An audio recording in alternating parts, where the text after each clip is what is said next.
Kalau Tuhan melakukan perbuatannya tidak pernah setengah-setengah. Total. Mari kita imani, ini perbuatan Tuhan. Saya percaya hidup ini banyak sekali tantangan, rintangan, hambatan. Banyak sekali. Menghalangi kita berhasil. Menghalangi kita untuk mencapai kemenangan. Menghalangi untuk mengangkat harkat dan martabat hidup kita. Banyak sekali. Tapi percayalah. Kalau air laut saja Tuhan sanggup keringkan. Apa saja yang menjadi hambatanmu saat ini Tuhan sanggup keringkan. Engkau akan memberikan kemenangan. Amin.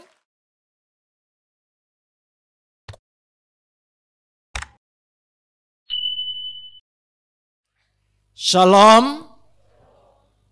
Pagi ini kita akan bersama-sama membaca firman Tuhan yang terambil dari kitab Yosua. Pasal yang kedua ayat 1 sampai ayat 13 saja. Yosua pasal 2 ayat 1 sampai 13. Kita akan membaca saling sahut bersahutan. Saya akan awali ayat yang pertama, lalu jemaat menjawab ayat kedua, dan seterusnya saling ganti bergantian sampai tiba pada ayat 13. Yosua bin Nun dengan diam-diam melepas dari Sitim 2 orang pengintai. Katanya, pergilah, amat-amatilah negeri itu dan kota Jeriko. Maka pergilah mereka dan sampailah mereka ke rumah seorang perempuan sundal yang bernama Rahab, lalu tidur di situ. Ayat 2.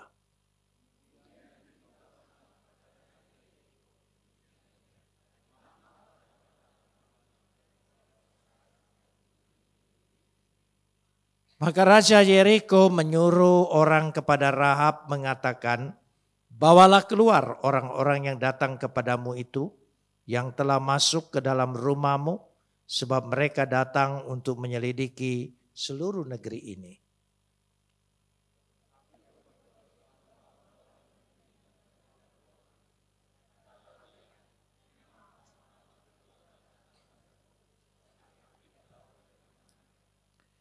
Dan ketika pintu gerbang hendak ditutup menjelang malam, maka keluarlah orang-orang itu. Aku tidak tahu kemana orang-orang itu pergi. Segeralah kejar mereka, tentulah kamu dapat menyusul mereka.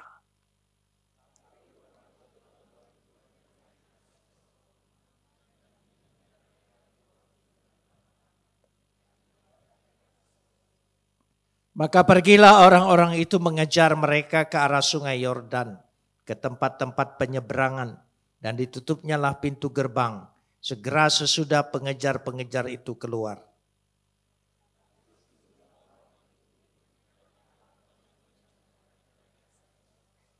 Dan berkata kepada orang-orang itu, aku tahu bahwa Tuhan telah memberikan negeri ini kepada kamu, dan bahwa kengerian terhadap kamu telah menghinggapi kami. Segala penduduk negeri ini gemetar menghadapi kamu.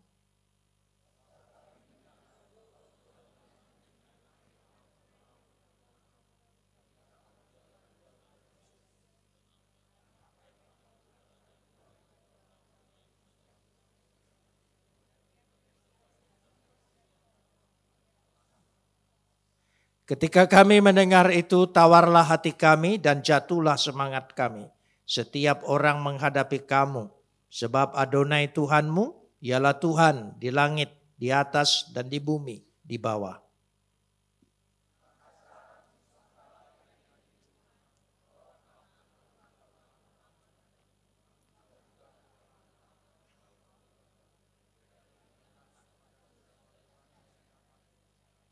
Bahwa kamu akan membiarkan hidup ayah dan ibuku, saudara-saudaraku yang laki-laki dan yang perempuan, semua orang-orang mereka, dan bahwa kamu akan menyelamatkan nyawa kami dari maut. Kapot lecha Adonai Elohenu kapot lecha. Segala kemuliaan ya Adonai Tuhanku, kemuliaan bagimu. Yosua adalah figur yang sudah dipersiapkan oleh Musa untuk melanjutkan kepemimpinannya sehingga membawa umat Israel memasuki tanah perjanjian, tanah Kanaan.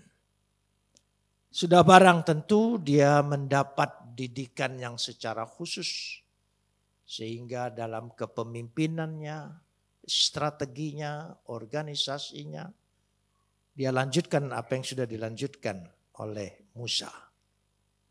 Ketika Musa mengirimkan Yosua sebagai 12 pengintai, maka Yosua pun mengulangi kembali. Dia mengirimkan 2 orang untuk mengamat-amati kota Jericho. Dan mereka tiba, dikatakan di situ dengan jelas sekali pada ayat ini, yaitu mereka tiba dari Sitim. Sitim itu Abel Sitim. Abel Sitim itu berada di dataran Moab, dekat Yordan dan dekat lembah sungai Yordan. Jadi sangat dekat sekali dengan kota Jericho. Kalau kita perhatikan di sini pada ayat yang 1, Yosua bin Nun dengan diam-diam melepaskan dari Sitim 2 orang pengintai, katanya, pergilah amat-amatlah negeri itu dan kota Jericho. Kata diam-diam memakai kata heres. Heres itu artinya utusan secara rahasia. Tidak heran kalau bidang intelijen Israel itu memang canggih, ya, sehingga memang sudah lebih tua dari seluruh negeri yang lain. Karenanya ketika mereka mengutus itu secara diam-diam, perhatikan ayat 1b. Saudara perhatikan, simak masih ayat 1. Maka pergilah mereka dan sampailah mereka ke rumah seorang perempuan sundal yang bernama Rahab, lalu tidur di situ. Kalau Anda baca itu, kepikir enggak pikiran negatif? Jangan sok rohani, jujur aja, saudara. Jadi kenapa dia pergi ke sana? Saya perlu jelaskan dulu. Status Rahab yang disebut sundal, zona, itu bukan rumah pelacuran. Jadi ada rumah-rumah di benteng perbatasan, terutama yang dekat pintu gerbang. Dan Rahab salah satu penjaga. Dan tentu saja dia banyak kedatangan tamu untuk menginap di tempatnya. Pada zaman itu, perempuan yang bergaul bebas sampai larut malam dengan sembarang orang dan orang asing dianggap kurang baik. Maka disebut sundal. Jadi jangan dianggap bahwa dia pelacur yang menjual diri. Sundal itu dalam arti kurang baik di mata masyarakat. Sekarang orang mau jadi polwan, kowat, ya, security perempuan tidak masalah. Tapi kalau kira-kira tahun 50-an, mami saya yang didikan Belanda pakai lipstik aja, itu dianggap kurang bagus di Palembang. Karena dianggap bahwa tidak bagus perempuan pakai lipstik. Itu tahun 45 sampai 50-an, saudara. Sekarang saya pikir tidak ada lagi orang yang mengatain perempuan pakai lipstik dengan negatif, tentu saja tidak. Nah, karena itu pikirannya seperti itu. Dan kenapa sampai orang ini tidur di tempat itu? Karena itulah satu-satu tempat menginap ketika sudah petang dan pintu gerbang mau ditutup. Jadi tempat di situ lebih netral dan lebih segala sesuatunya. Tetapi diketahui oleh raja. Jadi kata zona di sini perempuan sundal. Perempuan yang kurang baik menurut pandangan masyarakat. Yang tidak punya harkat, yang tidak punya martabat. Dan tidak punya masa depan. Karena kurang bagus di situ. Nah dikatakan di sini, diulang-ulang kalau saudara baca di Yosua pasal 6 ayat 17 dan 25. Berulang-ulang kata sundal, sundal, sundal. Bahkan dalam bahasa Indonesia lebih sadis, pelacur. Saudara, lebih spesifik. Tafsir Yahudi tidak pernah menafsirkan dianya pelacur. Tapi disebut perempuan sundal berarti kok orang yang kurang baik. Baiklah, itu pandangannya. Nah, karenanya dikatakan sini pada ayat selanjutnya kita lihat ya, ketika diberitahukan pada raja dan raja menyuruh menyelidiki itu, tapi apa sikap daripada Rahab? Ayat 4 sampai ayat 7. Pada ayat 4 sampai ayat yang ke-7 dikatakan di situ Rahab mengambil sebuah keputusan untuk berpihak kepada kedua utusan ini. Karena dia melihat ada pekerjaan besar bagi Tuhan Israel yang menyertai umat itu. Rahab mengambil sikap, mengambil keputusan. Dan keputusan Rahab ini sangat berani mempertaruhkan nyawanya. Hidup ini selalu diperhadapkan dengan keputusan. Jika kita tidak berani mengambil keputusan, itu kita pecundang. Tapi kalau saudara berani mengambil keputusan, itu namanya pejuang. Apa saja dalam hidup ini. Baik teman hidup, pekerjaan, karir, usaha, kita diperhadapkan untuk mengambil keputusan. Jadi satu-satunya sikap, tapi nanti kita lihat keberanian apa yang mendorong sehingga keputusan itu berada di jalan yang benar dan menuju kemenangan. Amin. Ada caranya yang jelas. Tidak sembarang keputusan. Jadi Rahab berani menentang risiko. Yaitu nyawanya sendiri karena melanggar perintah raja. Dan karena keputusan Rahab inilah yang mengubah masa depannya. Yang mengubah hidupnya. Yang merubah segala sesuatunya. Dari orang yang tidak punya harkat dan martabat. Menjadi orang yang sangat berharga. Matius pasal 1 ayat 5. Coba kita lihat. Matius pasal 1 ayat yang ke-5. Bisa ditayangkan? Ya. Salmon memperanakkan Boas dari Rahab. Boas memperanakkan Obed dari Rut. Obed memperanakkan Isai, bapaknya Daud. Rahab. Perempuan yang dianggap sundal. Masuk dalam silsilah Mesias. Kenapa bisa seperti itu? Karena berani mengambil keputusan. Dan luar biasa dikatakan situ. Dalam Ibrani 11 ayat 31. Dijelaskan kembali karena imannya. Kita lihat sini. Ibrani 11 ayat 31. Karena iman, ya maka Rahab apa? Perempuan sundal itu tidak turut binasa bersama-sama dengan orang-orang durhaka. Karena imannya. Mengapa karena imannya? Mari kita lihat. Yang pertama kali. Ayat yang ke-9. Kita lihat ayat yang ke-9. Dikatakan di situ. Ayat yang ke-9. Dan berkata kepada orang-orang itu. Tolong sambung. Aku tahu bahwa Tuhan telah memberikan negeri itu kepada kamu. Aku tahu. Bukan sekedar tahu. Yadati. Punya pengetahuan ilahi. Punya visi ilahi. Kita banyak tahu tapi sekedar pengetahuan. Tapi dia bukan pengetahuan. Tapi pengetahuan yang datang dari Tuhan. Pengetahuan firman Tuhan yang ada di dalam dirinya. Dia melihat, aku tahu.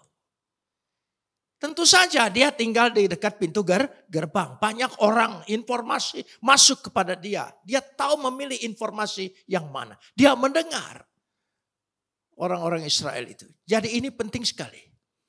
Kalau saudara mengambil keputusan supaya keputusanmu itu berada di dalam kemenangan, satu-satunya engkau harus berada di dalam pengetahuan firman Tuhan. Katakan amin. Itu penting. Kenapa demikian? Mari kita lihat dulu bersama-sama. Yaitu 2 Korintus pasal 2 ayat 14. 2 Korintus pasal 2 ayat 14. Kita lihat bersama. Tetapi syukur bagi Tuhan yang di dalam Kristus selalu membawa kami, tolong sambung, di jalan kemenangan. Dengan perantaraan kami ia telah menyerahkan semua. Dikatakan di situ. Jadi di jalan kemenangan. Di jalan kemenangan berarti bersama Yesus. Kalau engkau bersama Yesus, engkau berani mengambil keputusan asal ada Yesus dan perkenanan Yesus, saya percaya kita berada dalam keputusan dalam kemenangan. Amin. Kita lanjutkan sekarang ini, ayat-ayat ini. Kita melihat firman Tuhan. Karena iman kita tidak bertumbuh dengan perkataan manusia, dengan kecakapan orang berbicara. Tetapi iman kita bertumbuh oleh firman. Bagaimanapun juga firman. Ketika kita membaca firman, melihat firman, saya percaya Alkitab ini adalah karya Roh Kudus. Karena karya Roh Kudus menggerakkan para penulis sehingga terjadi firman Tuhan. Alkitab ini tertulis. Ketika engkau membaca berarti ada karya Roh Kudus. Peranan Roh Kudus bekerja, berkarya ketika kita membaca firman Tuhan. Itu kekuatan iman kita. Bukan karena kecakapan orang. Tapi karena firman. Peganglah firman Tuhan senantiasa. Karena itu jelas sekali kalau kita perhatikan. Lihat kata tadi. Ya, karena dikatakan situ. Dia tahu bahwa Tuhan memberikan negeri ini kepada kamu. Ya, dia jelas sekali. Kinatan Adonai Lahem et Haaretz. Sebetulnya bukan negeri, tanah. Aretz itu tanah. Kalau negeri itu bahasa Ibraninya Ir. Ir itu negeri, kota. Jadi bukan kota ini Yeriko saja yang akan diberikan Tuhan kepada kamu. Tapi Haaretz, seluruh tanah Kanaan ini akan diberikan Tuhan kepada kamu. Kota Yeriko awal dari pemberian Tuhan. Saudara sudah menerima pemberian Tuhan? Itu awal. Masih banyak lagi pemberian-pemberian Tuhan yang dinantikan oleh kita. Yang pasti kita akan terima dengan iman. Katakan amin. Ya, itu kita. Jadi awal saja Ir itu kota itu sedikit. Aretz itu tanah Kanaan. Dia akan berikan. Dia karena akan diberikan. Ayat yang ke-10. Mari kita lihat ayat yang ke-10. Mari kita lihat bersama-sama ayat yang ke-10. Sebab, tolong sambung. Kami mendengar bahwa Tuhan telah mengeringkan air laut Tiberau di depan kamu. Kami mendengar. Samanu. Kita banyak mendengar. Tapi mendengar karena mengimani. Dia melihat perbuatan-perbuatan Tuhan. Jadi dengan kata lain dia mendengar, dia percaya. Saudara sekarang dengar firman Tuhan? Firman Tuhan ini kita harus ketika kita mendengar perbuatan-perbuatan Tuhan, pekerjaan-pekerjaan Tuhan, kuasa Tuhan yang dinyatakan, ditulis dalam Alkitab. Amin. Jadi bukan kita mendengar dan kita tahu ya firman Tuhan dari sudut bahasanya, dari sudut tata bahasanya, dari sudut sejarahnya. Bukan itu yang penting. Kita mendengar setiap kita membaca firman Tuhan. Ada perbuatan-perbuatan Tuhan. Ada pekerjaan-pekerjaan Tuhan. Yang Tuhan nyatakan di situ dan kita imani. Pasti itu menghadirkan kembali di dalam kehidupan kita. Kita lanjutkan sekarang ini. Ayat 10. Aku mendengar. Tolong sambung. Bahwa Tuhan, pelan-pelan. Sebab kami mendengar bahwa Tuhan telah apa? Telah apa? Lanjut, telah mengeringkan apa? Yang dikeringkan itu apa? Hufish, dia kering. Air laut, bukan kolam, bukan tambak, bukan danau. Air laut yang besar itu dia keringkan. Itulah perbuatan Tuhan, itulah pekerjaan Tuhan. Apapun hambatanmu, apapun halanganmu, seberapa besar hambatan itu, Tuhan sanggup keringkan itu semua sehingga engkau berjalan di tanah yang kering. Hufish itu kering. Bukan becek. Kalau Tuhan melakukan perbuatannya tidak pernah setengah-setengah. Total. Mari kita imani. Ini perbuatan Tuhan. Saya percaya hidup ini banyak sekali tantangan, rintangan, hambatan. Banyak sekali. Menghalangi kita berhasil. Menghalangi kita untuk mencapai kemenangan. Menghalangi untuk mengangkat harkat dan martabat hidup kita. Banyak sekali. Tapi percayalah. Kalau air laut saja Tuhan sanggup keringkan, apa saja yang menjadi hambatanmu saat ini Tuhan sanggup keringkan. Engkau akan memberikan kemenangan. Amin. Hufish. Coba ucapkan. Hufish. Kering. Saya ingin kasih contoh. Kadang-kadang orang tidak percaya mukjizat. Baca Alkitab tidak percaya. Makin belajar makin tidak percaya. Pengalaman saya mimpin sekolah teologi. Saya pernah jadi ketua atau istilah orang lain lebih menterengnya rektor. Sekolah teologi selama 17 tahun. Mahasiswa itu mulai belajar. Ada kritik teks, kritik historis, kritik sastra. Wah, jadi Alkitab itu dari sudut bahasa dan sebagainya. Karena terlalu belajar banyak, ya metode-metode itu, sampai tidak percaya lagi mujizat yang ada dalam kisah Alkitab. Salah satu mahasiswa saya tanya saya di kelas begini, Pak, waktu Musa mengeringkan laut, itu bukan lautnya kering, memang surut. Airnya pas surut karena ada arus berbalik, maka surut. Akhirnya sebatas lutut. Maka mereka bisa menyeberang. Saking tidak percaya mujizat, ingin merasionalkan, ingin memasuk akalkan mujizat tentang Tuhan mengeringkan air laut. Itulah otak manusia, suka mengotak-atik Tuhan. Padahal otak itu diciptakan oleh Tuhan. Mestinya taat dengan penciptanya. Tapi kita ingin mengotak-atik bahkan memberontak kepada Tuhan. Terus saya bilang gini, jadi kamu tidak percaya Tuhan mengeringkan lautan? Tidak. Lalu kamu tidak percaya mujizat? Iya. Tapi kamu buat mujizat baru. Apa itu Pak? Tentara Fir'aun berkuda mengejar mereka. Bisa tenggelam karena air sebatas lutut. Hebat sekali. Kamu menolak mujizat tapi buat mujizat. Itu orang saudara. Ada satu lagi mahasiswa. Saya ingin lihat mahasiswa itu macam-macam. Lalu ada yang katakan, Tuhan memberi makan 5.000 orang dengan 5 ketul roti dengan 2 ekor ikan. Pak, kenapa cukup? 2 ekor ikan itu ikan paus. Itu. Supaya mujizat itu masuk akal. Seringkali. Kalau Tuhan itu masuk akal kita, berarti dia bukan Tuhan. Tapi itulah manusia.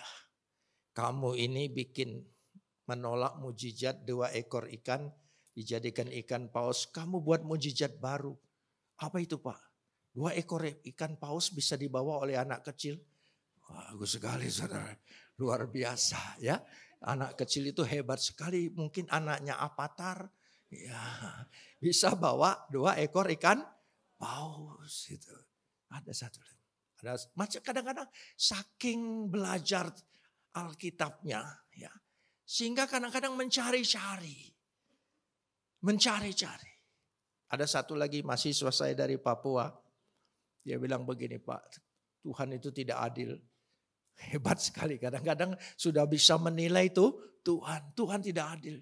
Coba kalau Tuhan adil, jangan ada malam. Siang terus. Jadi kita bisa bekerja keras. Gitu. Jadi ciptakan 2 matahari. Satu tugas siang, satu tugas malam. Jadi tidak ada malam. Saya bilang 1 matahari, kau sudah hitam seperti itu. Apalagi 2 matahari. Langsung dia diam saja itu. Nah saudara, jadi Alkitab ini bercerita tentang perbuatan Tuhan. Kita jangan ukur dengan perbuatan manusia. Kita perlu beriman, kita perlu percaya. Itulah yang disebut samanu. Aku mendengar karena percaya. Aku mendengar karena mengimani. Karena aku punya keyakinan. Dan karena aku mendengar semua perbuatan-perbuatan Tuhan. Dan aku amini. Dan perbuatan Tuhan itu akan terjadi di dalam kehidupan kita. Bagi kita yang mengimani. Beri kemuliaan bagi dia. Amin. Ya. Kalau kita mengimaninya. Kita menghadirkan kembali. Dia telah mengeringkan air laut. Dia telah berbuat segala sesuatu. Sebab apa? Ayat yang ke-11b. Mari kita lihat. Sebab Adonai Tuhanmu ialah Tuhan di langit, di atas, dan di bumi di bawah. Maksudnya dia berkuasa, tidak ada daerah yang tidak dikuasainya. Mau dunia yang kelihatan, mau dunia yang tidak kelihatan, mau yang di atas langit, mau di atas lagi, mau di bumi, mau di bawah bumi lagi. Semuanya dia punya kuasa. Amin. Jadi jangan takut. Dengan dunia gelap pun tidak usah takut. Karena semua berada di bawah kekuasaan Tuhan. Amin. Jadi orang percaya tidak akan kena santet, percayalah. Ya, orang percaya tidak akan kena guna-guna. Guna-guna tidak berguna bagi orang percaya. Amin, saudara? Loh iya. Saya baru ketemu mahasiswa yang dari Perth, yang dari Sydney. Kemarin mengajak reuni dengan saya. Dia bilang, waduh, rambut Bapak sudah putih. Saya bilang, ya, saya sudah meninggalkan dunia hitam.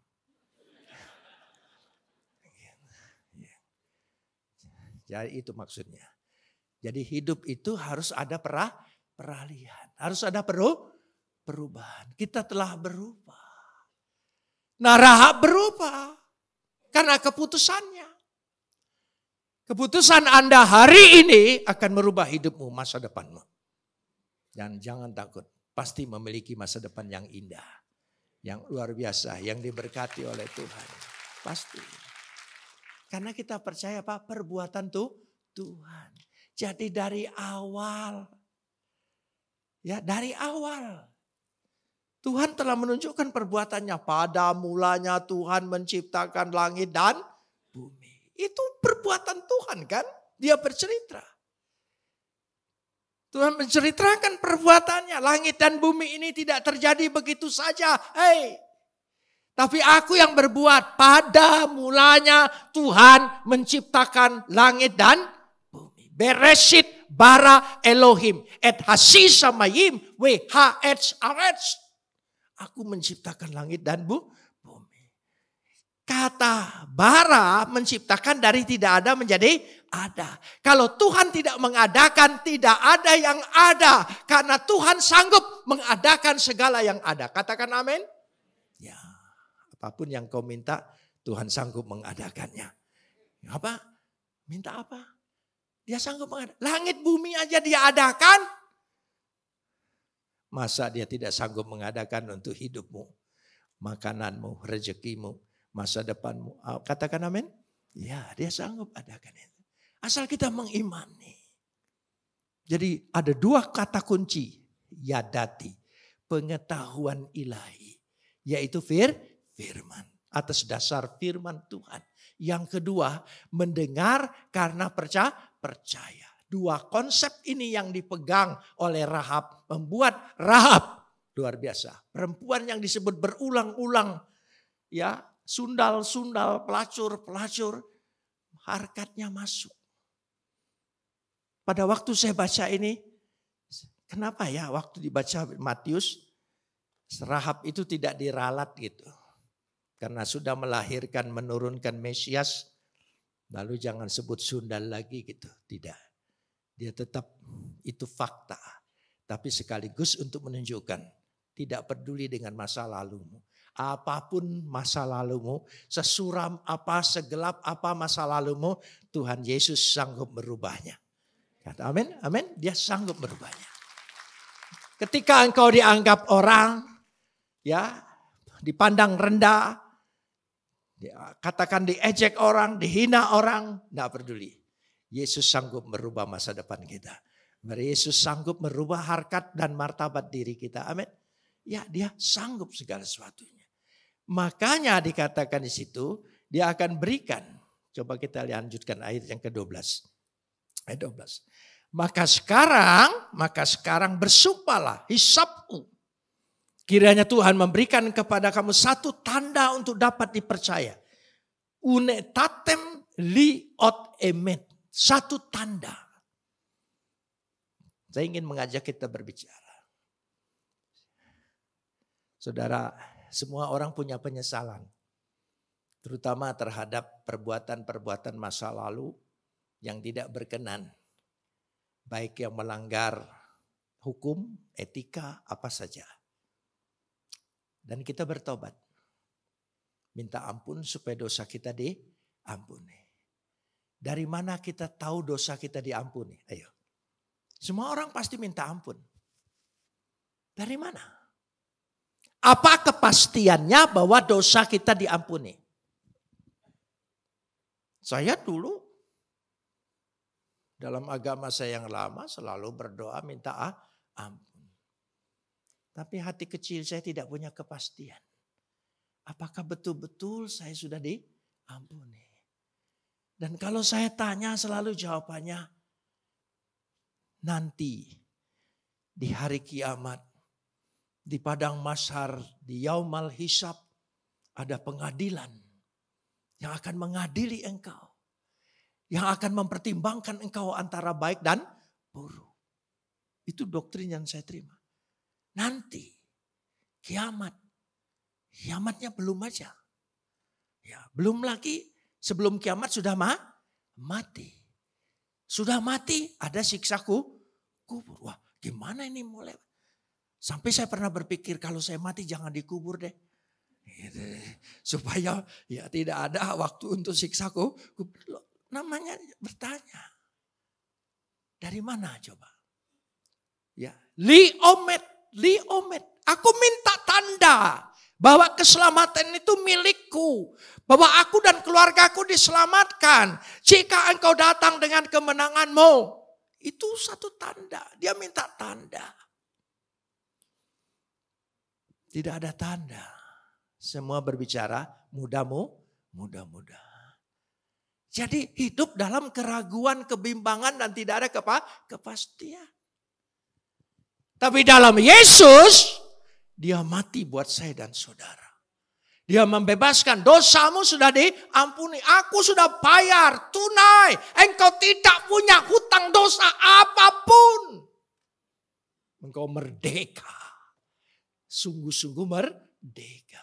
Tandanya tubuh dan darah Yesus. Karena itu kita punya tanda paling membanggakan. Padahal tanda yang dikutuk, tanda yang menderita, tanda yang tidak elok, yaitu penderitaan salib. Kenapa orang Kristen bangga dengan salib? Karena itu tanda kepastian dia sudah diampuni. Amin. Tanda dia sudah memiliki kepastian, dia memiliki keselamatan. Amin.